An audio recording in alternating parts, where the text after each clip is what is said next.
आणि आता पाहूया कृषी क्षेत्रातल्या टॉप घडामोडी।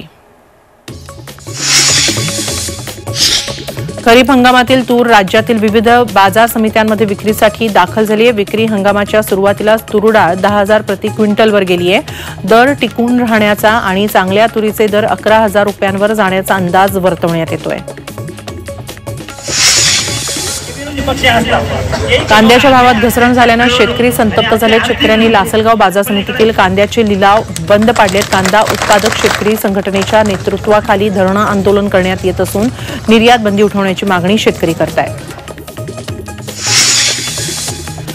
अकोला कृषी उत्पन्न बाजार समितीत तुरीचा सरासरी दर 9,500 रुपयांवर पोहोचलाय तर स्थानिक बाजार समितीत तुरीचा दर कमाल 10,530 तर किमान दर 8,500 रुपयांवर आहे। शेतीच्या हंगामातील तुरीचे पीक येताच काही दिवस दर घसरले होते, मात्र आता पुन्हा दरात सुधारणा झाली असून तुरीची आवकही 4,000 क्विंटलवर पोहोचली आहे।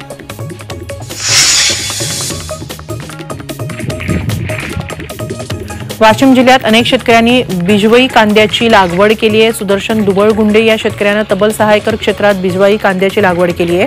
सुरुवातीला नैसर्गिक संकटांमुळे अडचणीत आलेलं हे पीक आता चांगलंच भरल्याचं दिसून येतं, त्यामुळे आता कांदा बीज उत्पादक शेतकऱ्यांना चांगल्या उत्पन्नाची अपेक्षा आहे।